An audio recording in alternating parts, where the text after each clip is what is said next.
司長，咁今日咧我都會按你嗰4個範疇同你即係辯論一下啦。其實客觀咁講咧，我覺得今次嘅施政報告係實在好多嘅，有好多實際嘅內容嘅。呢個肯定嘅，我就講咗喺前面先啦。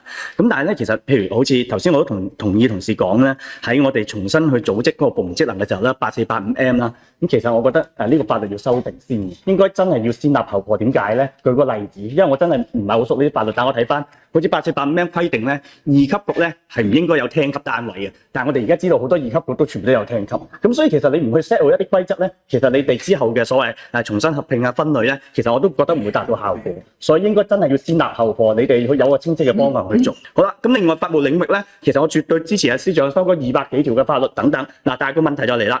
點樣去做咧？我覺得有幾樣嘢嘅。司長，我聽到你好細節嘅就茶餐廳，你話一定嘅面積之後咧，就豁免準照制度變成一個預備案制度。我知啊，支持同意幾大先。嗱，到最後咧，其實頭先同事講啊，我哋嘅消防條例其實冇乜大改，但係舊法咧就規定舊區可以豁免嘅。而家咧就又要去堅持，甚至我記得係400米左右平方米左右。嗱，好多呢啲咁嘅法案，其實老實講，坐喺個茶餐廳喺個鋪頭入邊。其實點會關防火安全事啫？有咩事咪走出嚟咯，係咪啊？嗱，但係你又唔係嘅，都會爆炸嘅。但我想話俾大家聽啊，澳門對燃氣爆炸冇乜規管㗎，冇乜專業人員㗎，所以其實嗰啲唔係安全問題，係陳規陋習。喂，既然過去豁免得嘅，點解而家唔豁免得咧？點解好似公眾開放游泳池又唔使救生員咧？嗱，呢個澳門嘅喎，跟住大型遊樂設施冇恆常機制咧，嗱，呢個澳門旅遊城市點樣去交代？透過法律清理嘅工作，同意你所講嘅，應該咧到時而家短加長減嘅意思，澳門唔應該有咁多法律。唔應該有咁多行政法區，我哋多得滯，應該合併嘅合併，應該清理嘅清理，呢樣嘢係認同。我諗咧係消防方面咧，我諗呢一啲我哋會同譬如話有一啲好似你話一啲個公共安全嘅風險唔係咁大嘅地方，一啲場所可唔可以放鬆一啲，而唔係話啲法律 code 得咁死嘅？呢方面咧，我哋同職能部門去做探討啦。咁第二方面咧，其實我都支持司長1、2、3、4、5啊呢啲方向嘅。咁但係好坦白，因為我作為自資委咧，我好熟悉而家比較成功嘅市政在線。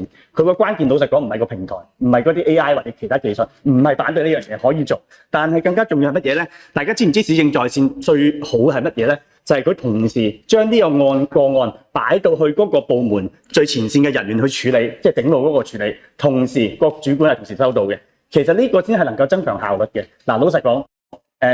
行政公職局應該有嗰個政府資訊中心，其實都係今日呢樣嘢嚟㗎。點解發揮唔到作用？其實就係唔好做呢樣嘢。司長，我支持你做啊，只不過就係點樣做到市政在線嘅質素同埋後台嘅管理。仲有一樣嘢，司長我要提下，其實我哋都一齊當年都諗緊啊，我哋而家政府資訊中心，其實大陸都一窗式服務啦，一窗式就係一個服務窗口做晒所有嘅部門。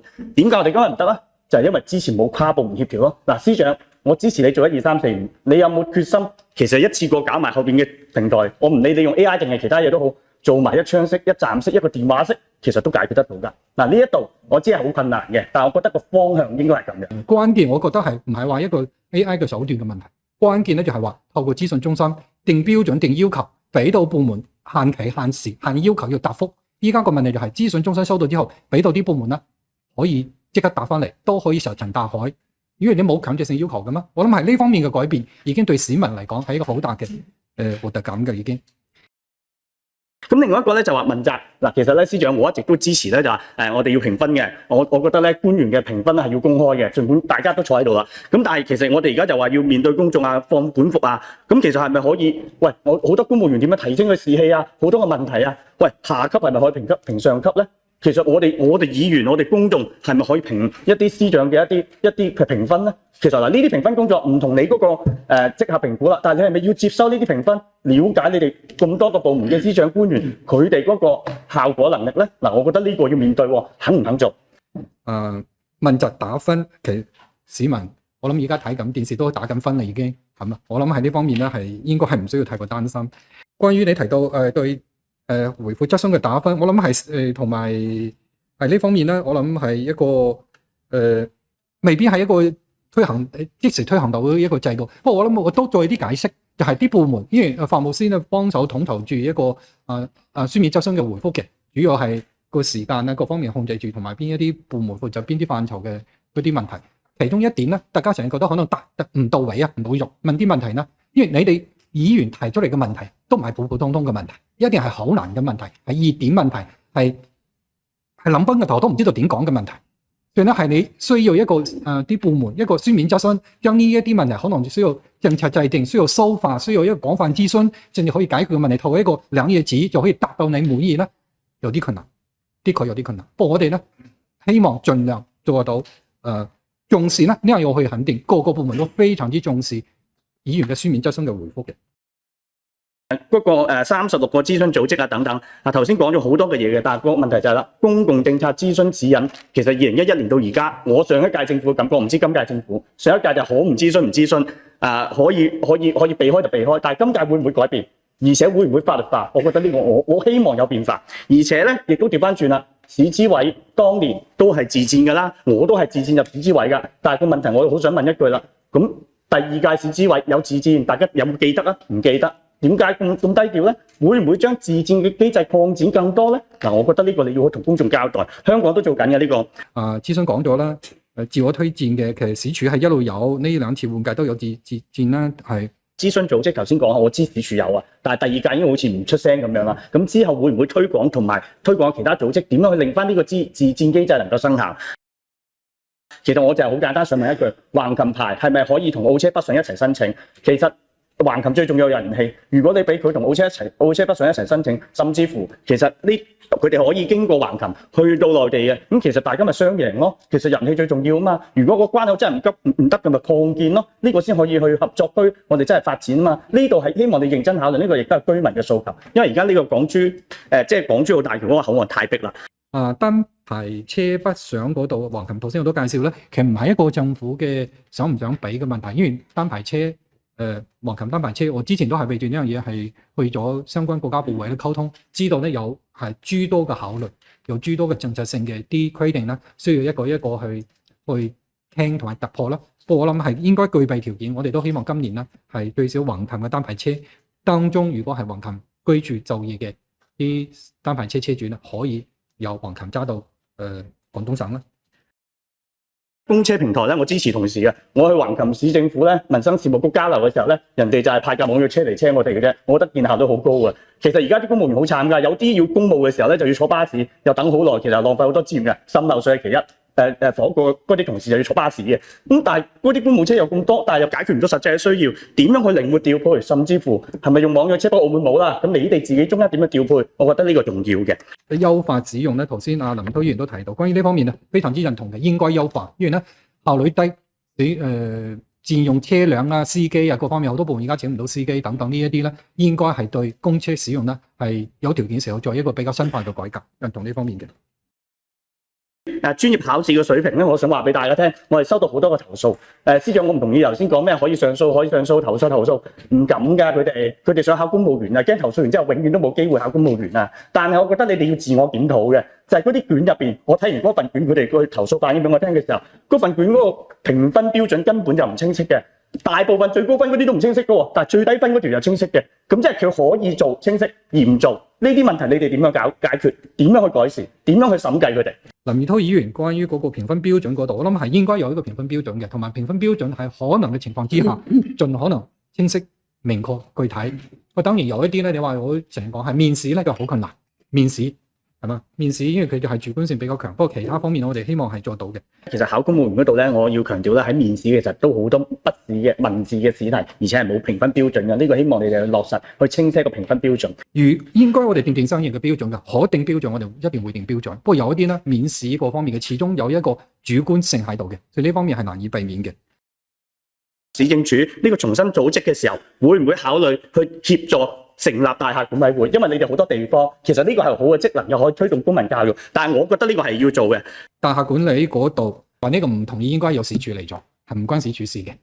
大廈管理嗰度係真係唔關市署事，你叫佢做，佢真係做，擺唔落去啊，擺唔落去啊。其實司長好坦白，我唔係好同意啦，即係加唔到嗰個房屋局嗰個。第一，我要強調香港就係民政總署去做，即係類近澳門嘅市政署。第二，司長。民康及公民教育廳屬下嘅民康社群處係有鼓勵同埋支持民間組織推動佢哋組織參與日常解決民生問題，亦都有推動有利社會嘅互助互動啊等等。公民教育處都係有相關嘅嘢嘅。其實你哋要做呢啲嘢，你根本就冇入手。如果你哋可以做呢啲嘅管委會咧，其實絕對有助你工作嘅。頭先你講關於大廈嘅三無大廈嘅嗰啲管理啊各方面嘅，其實而家房屋局做緊相關嘅工作嘅。我亦都要講啦 ，AI 服務絕對支持引入嘅。但係頭先局長講部署啊，所有嘢我都冇問題嘅。但係老實講咧，我又覺得咧，是還是其實應該要開放俾所有部門使用。點解咧？即係主席，我都係呢度預算案講嘅立法會。其實而家呢啲 AI 咧，其實你只要部署咗喺你哋後台，咁就唔會用公共嘅資源，咁我政府嘅就能夠保密，而且仲要係乜嘢咧？其實好似做會議記錄啊呢啲咧，呢啲嘅重複性嘅工作，佢係發揮好大嘅效用㗎，可以節省咗好多資源㗎。其實司長。真係開放晒，你部署完開放晒俾所有部門，至少係會議記錄啦，或者好多呢啲重複性嘅工作，其實嗰啲唔使試啊，嗰啲其實佢已經做得好好㗎啦。其實問題就係你俾唔俾用，你俾用咧，其實我好坦白啊，你哋嘅效率就會提升一大半。我都要學習用緊呢樣，咁呢一度係我希望能夠做到嘅。AI 可以俾係唔影響一個私隱各方面嘅安全方面，可以俾大家多啲使用。我哋而家只不過係一個試用階段嘅。流浪動物嗰度咧，其實我想講，而家越嚟越多出到街啦。你哋有冇一個整體嘅政策，而唔係成日都係 TNA 咧 ？TNR 貓2022年講嗰個試點幾時做到咧？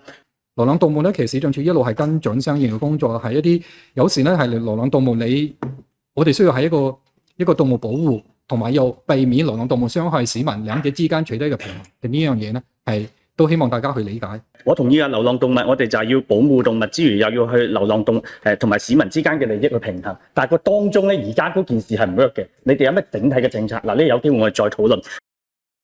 咁另外一個咧，我亦都好想講咧，其實放管服係啱㗎，但係我想話點樣放、點樣管、點樣服咧？廣告花好夠，頭先有同事有提到啦。我想話俾大家聽，其實而家就係頭先廣告好多問題啊嘛，非牟利廣告乜都唔管，點整都得嗱，呢個就係一個問題啦。咁呢啲點樣去處理好、平衡翻？我支持嘅。